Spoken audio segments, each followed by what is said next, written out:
I know. You picked a fine time to be wrestling around with your camera.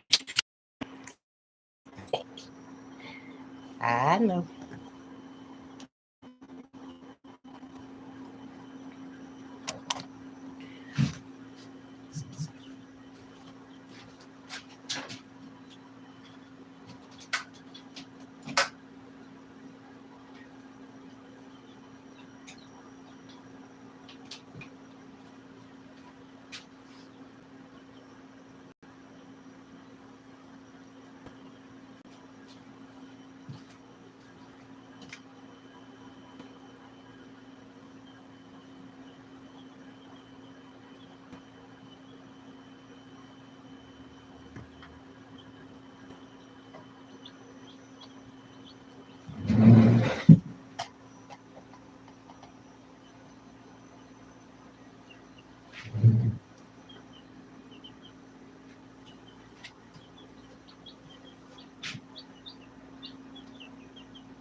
Away from there.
Hey everybody, how y'all doing today?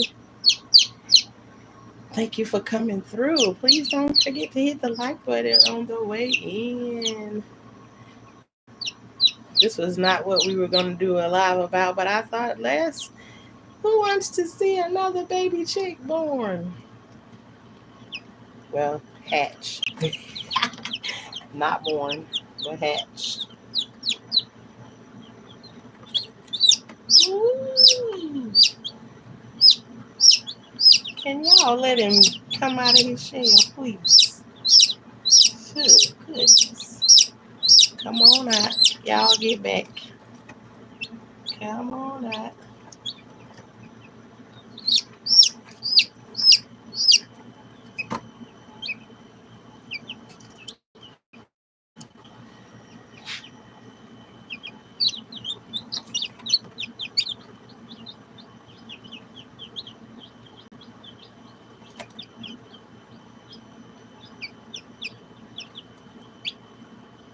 And there you have it.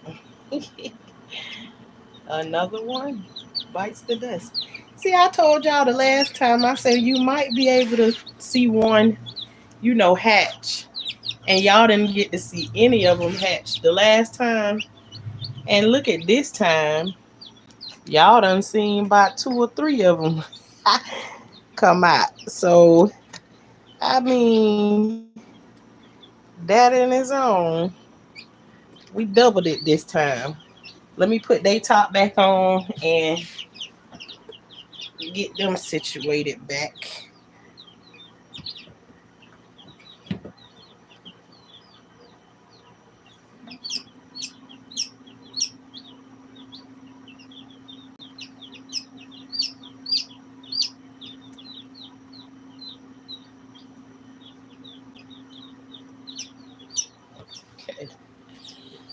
That there is fine. Okay. But what we gonna do today is we gonna start some things today. Um,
oh, go ahead. I ain't gonna spray you, boy. You scared on spraying with water.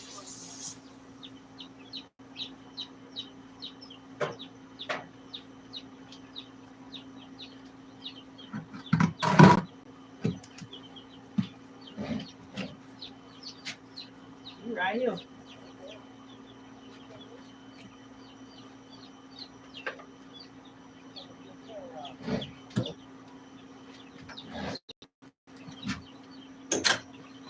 Okay, so y'all, what I was doing was I was spraying out my bucket. I'm gonna show y'all how much this y'all seen that little block of cocoa pour that I got yesterday. How it looks very small.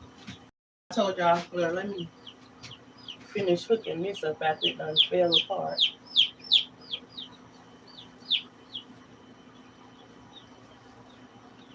And I'll be right there. Stay there, please. Nice today. Okay. Now I'm gonna see. Can I show y'all? Let me keep y'all in the loop of everything. Let's see. I'm gonna bring this down to there, and it's still not low enough. Let me see. Can I make it come down some more? I'm trying to get y'all down here with me.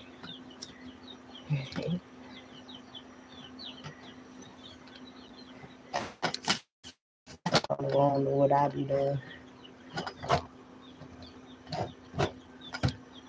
Well, that's as low as it's gonna let me be. So let me see. Can I move y'all back where you'll be able to see? I gotta get some organization. All right, that should be good enough right there. Okay, that y'all can see me. So that bucket right there, I'm about to fill that bucket halfway with water. When I fill it halfway with water,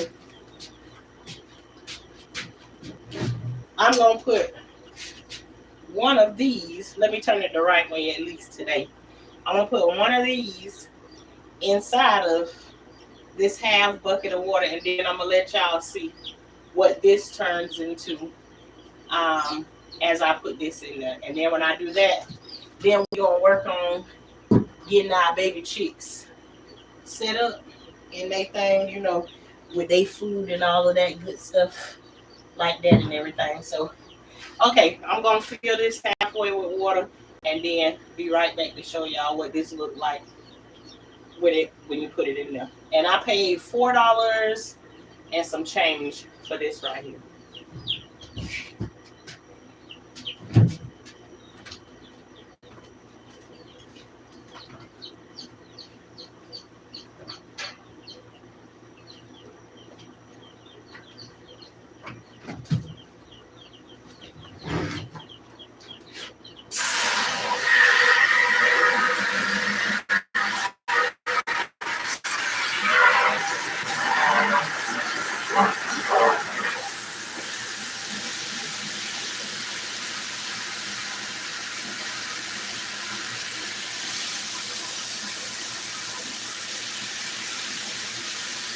And this water is kind of warm. It's just like water that been sitting out in the sun, so it's like solar heat from the sun. So it is warm.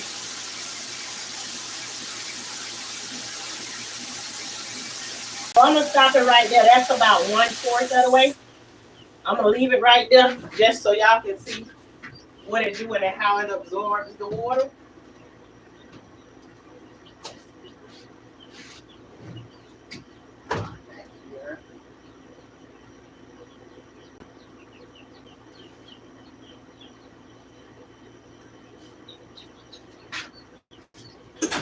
Okay. I'm gonna open this up. Let's show you. Hi to everyone that I didn't get a chance to speak to just yet. But you know I'll get to that.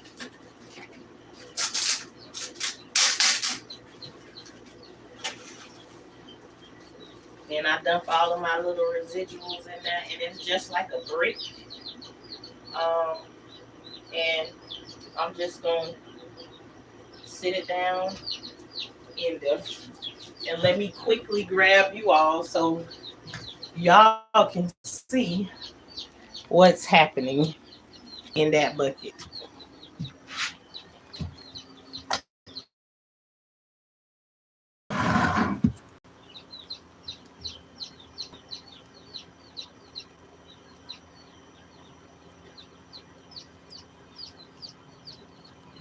See how it's absorbing all of the water?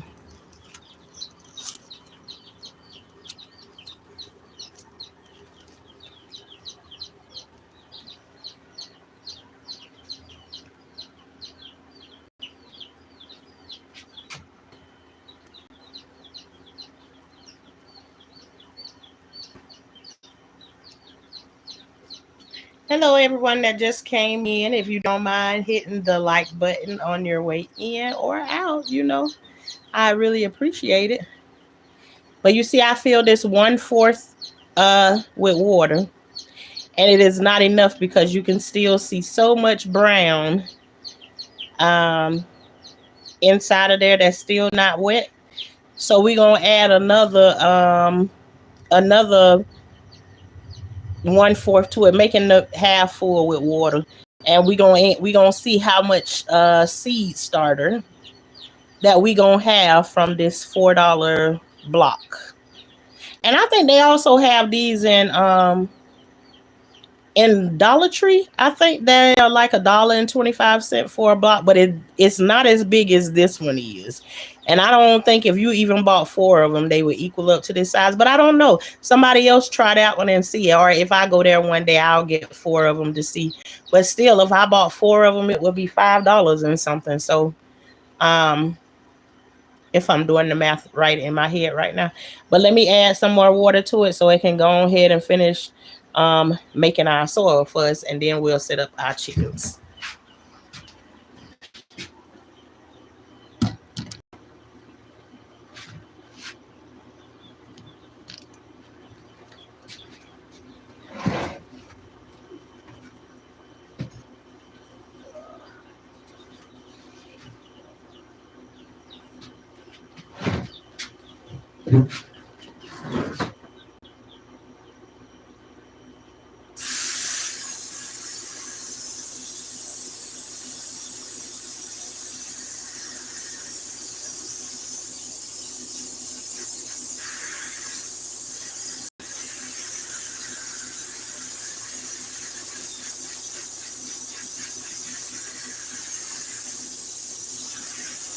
Now we ain't gonna never be able to see that. It's gonna be a half. It's gonna be. I put half, 2.5 gallons of water in here because as I'm putting this in here, the wood is soaking the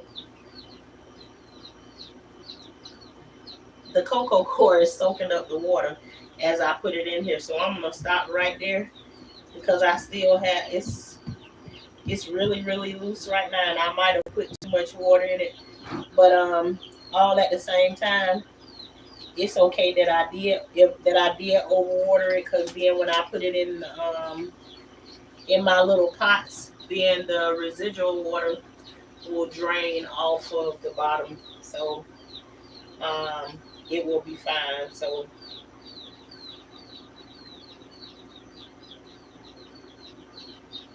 I just want to rinse this stuff off of my hand.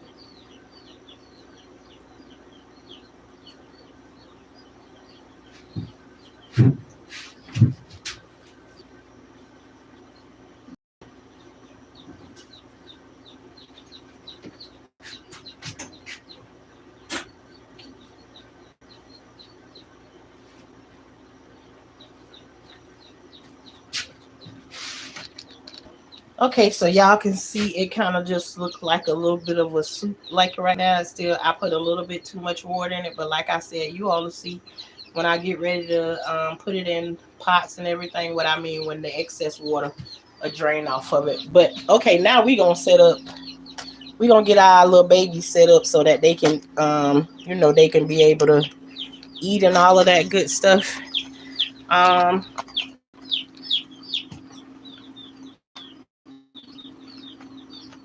and let me show you what I got to feed them. How they gonna eat. And the reason I'm just going to get it, because I didn't expect that I'm gonna have two separate um births the way that we had them. So Shay is taking over one of the feeding things that I use strictly for the babies, and then I move them all together. But now we got Shay by herself, and then we got them that came now. So now I had to go and get some more equipment to get these bad babies fed and everything, and watered.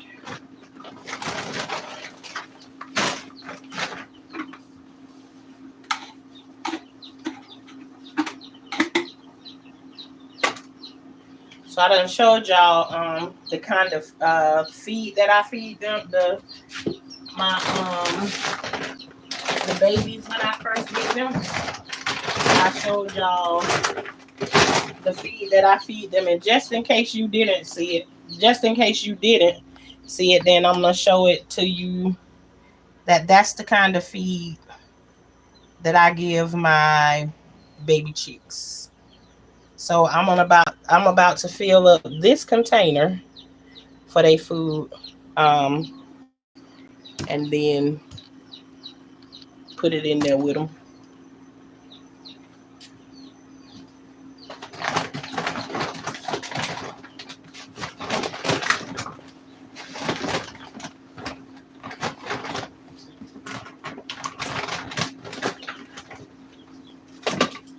And y'all, I got this container from Tractor Supply.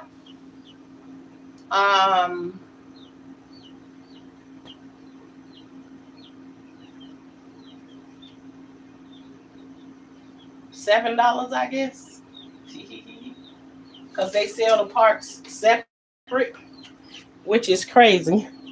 So I'm gonna show you.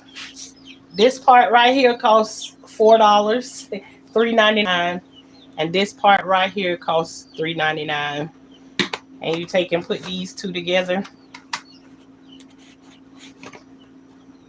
And this right here can be a separate feeder by its own self.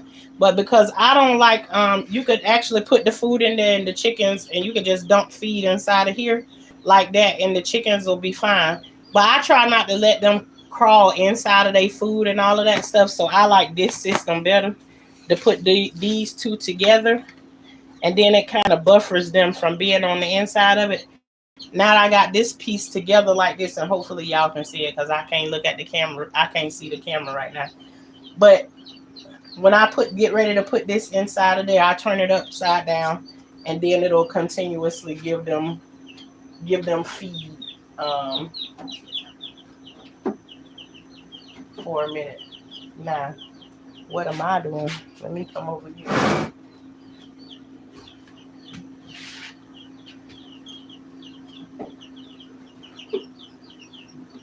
I ain't never took the top off of this thing before.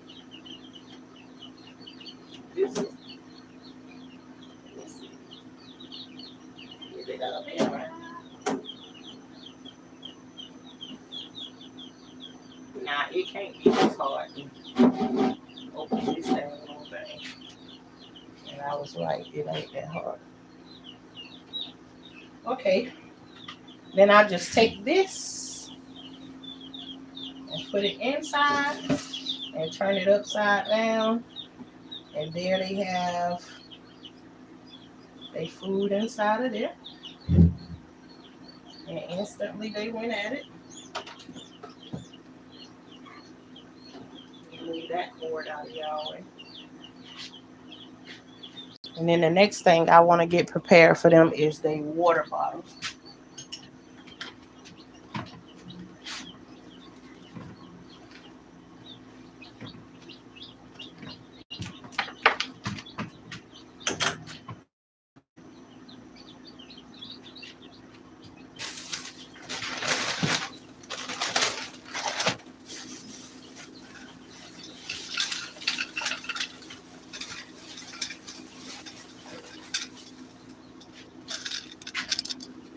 And this is the water bottle that I go with.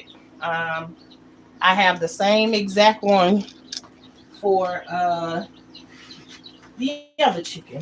Same exact bottle for Shay. So, and I'll show you what these chickens haven't eaten or anything yet in this tank right here. If you leave them in here, they eat the lining of the shell that they hatched out of and all the gross stuff that come out of it. So they fine for like 3 days without giving them anything to eat. So this is their first time being introduced to feed.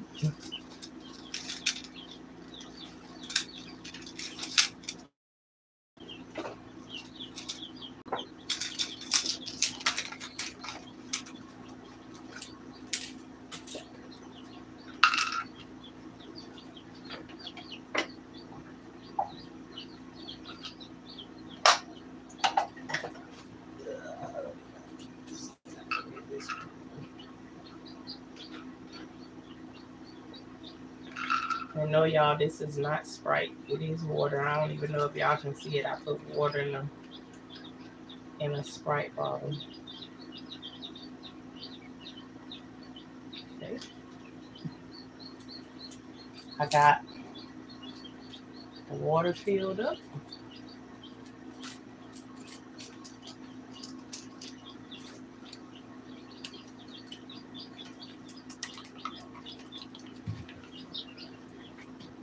Oh, this gonna have off of here.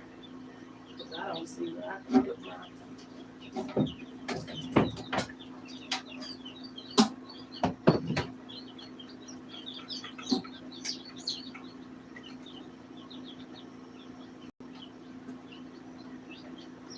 And sometimes you have to stretch this thing out to make it fit what the side you're gonna hang it on. And once you get it there, it stays. Now look at that. I may not even have to introduce them to it because they already pecking on it already. But you want to take each chicken and you want to lead them to their water source.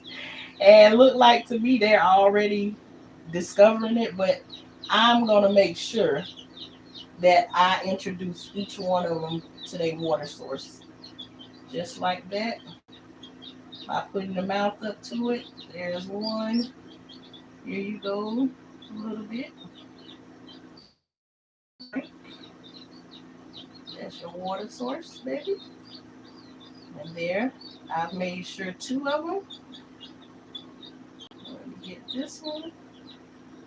And then you got to keep your eye on the one that you haven't got yet, to make sure you introduce that one.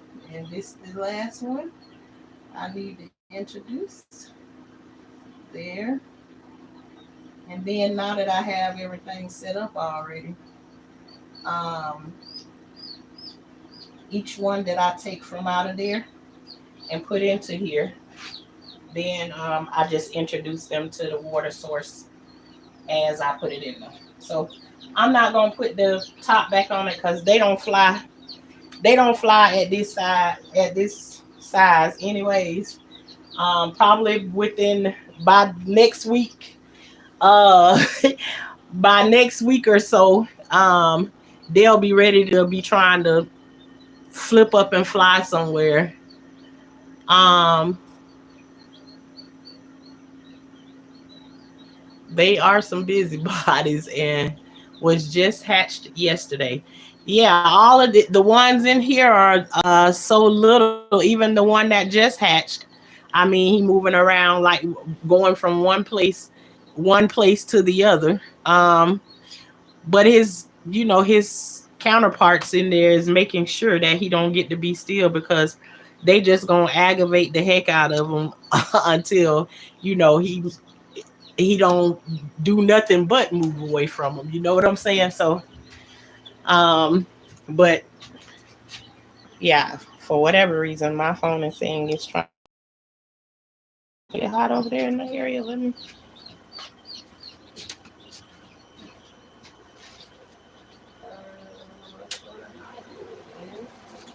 Alrighty. Since it's saying it's hot in here, let's crank it up. Because the last thing I need to do is for my phone and be talking about this, trying to cool down. Okay, y'all.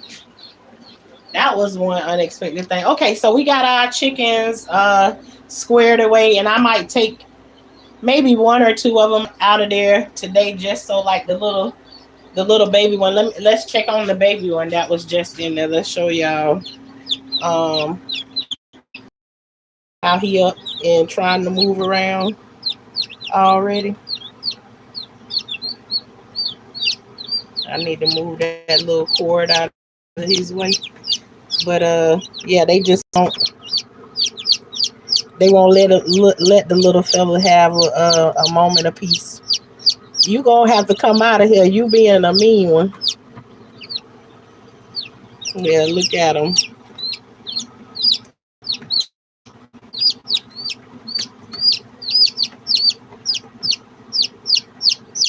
So you see what how they bother with him. Come on, let me give her a little bit of rest, cause she's a little one and he is mostly dry, and so he's had his time. I don't know he or she, but again, I introduce him to the water. Make sure he knows where water is in here. There's your water source, buddy. And now it's time for you to run free with the big boys. All right, and then there were five. So now it's five of them inside of this little tank.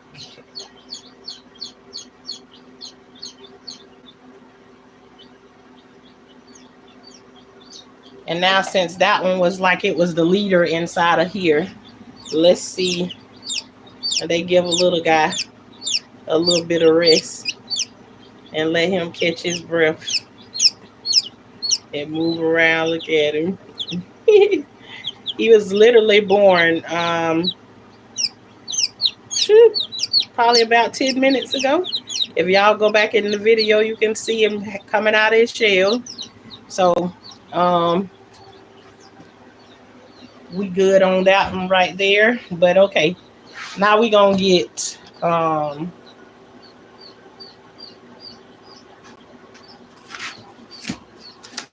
first of all, let me get some organization.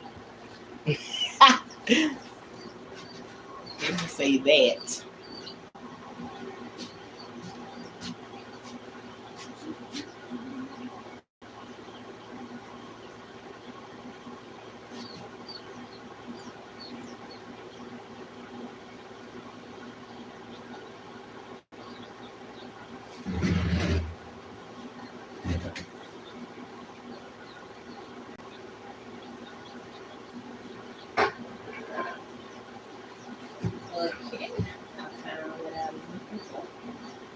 that right there.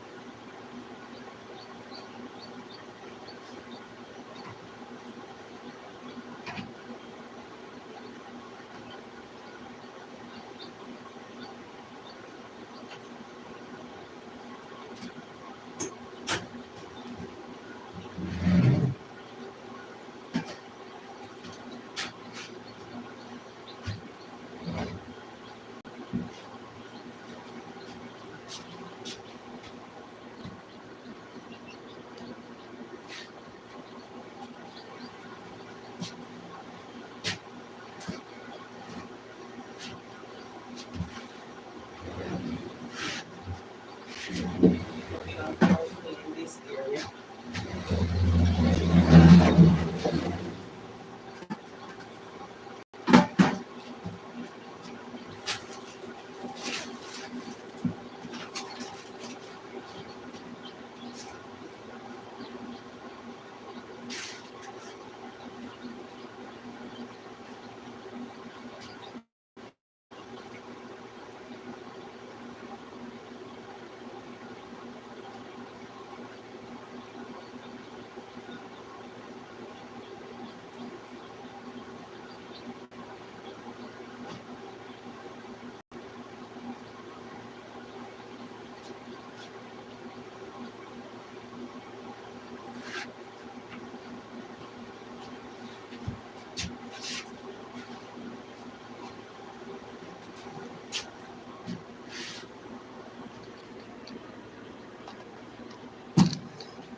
Okay, there we have our flower pots that I'm gonna start in because I don't really want to up pot these.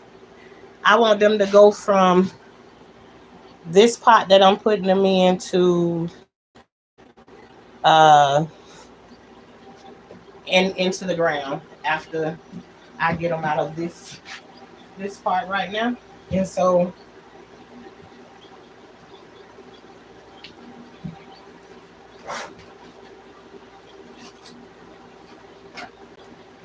I'm going to hold on just one second.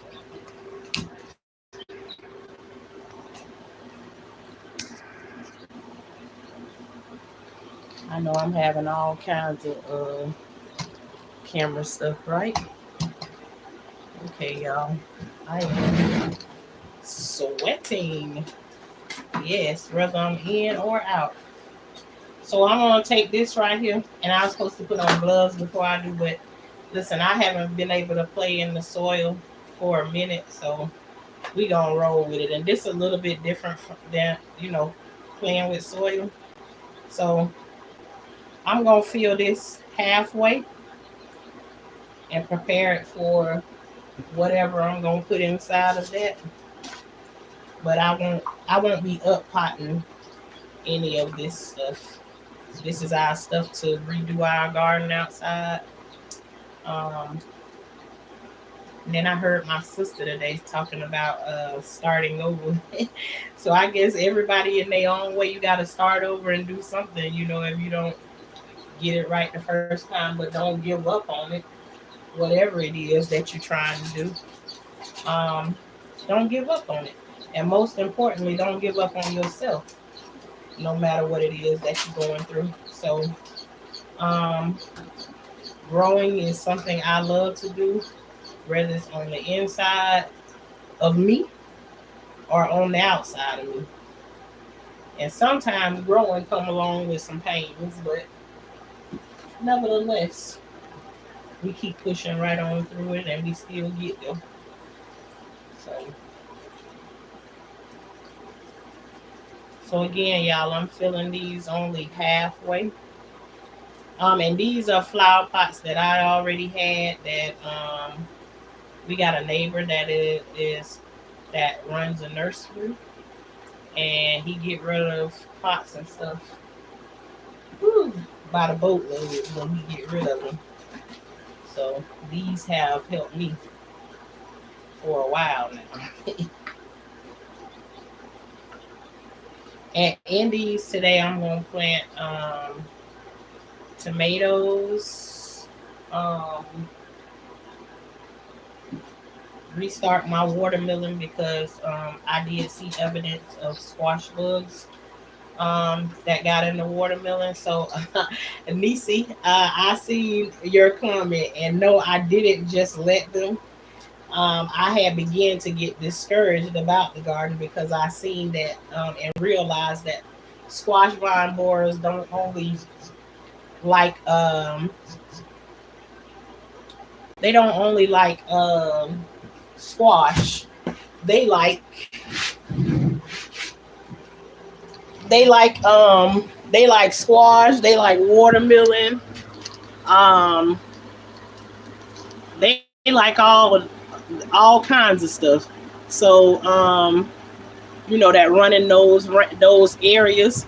So I just didn't know that and I kind of had an inkling of it because I done dealt with it before, but I just didn't think it was gonna be like that. That they was gonna get to all of it. So, and that's actually what happened is the watermelon got to all of that stuff. Y'all, I'm moving stuff around because my phone keeps saying that it's trying to cool off for whatever reason. But I'm trying to cool off too because just from running in and outside to here, then it's just like it's so freaking hot. So, and that's again too why I'm switching up some things out in the garden because it just seemed like this heat is such a different. It's a different kind of heat.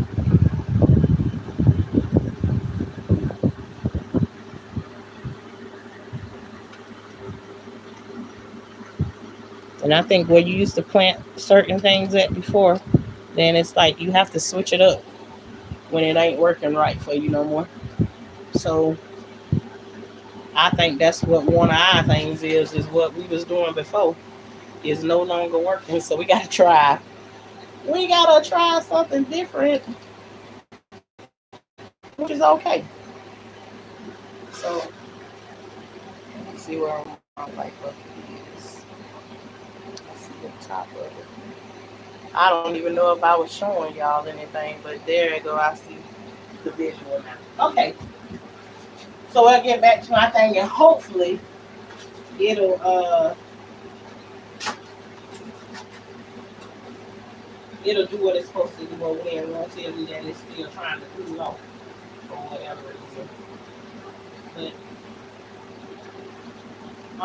I forgot what I was saying when I was like, I know I was telling y'all that I was about to plant and that all of the stuff that went out. So we gonna restart again. And what I'm thinking I'm gonna do is I'm gonna do like 20 of each thing because I'm gonna start. Even though I still got tomatoes out there growing, I'm going to start some over because I want to move them out of the place that they in right now. So I'm just gonna start some baby ones and then the ones that's where they at. I'm gonna let them chill there and put the sunflower seeds around the sunflowers around them, and let them do what they do until they no longer there anymore. But remember when I said I put too much water in here, but when I put it in these, the water, the excess water will come out the bottom of it and then sit in the bottom of whatever tray I'm gonna put them in, and it'll just be water that the plant can suck up later on from the bottom. But it's totally fine.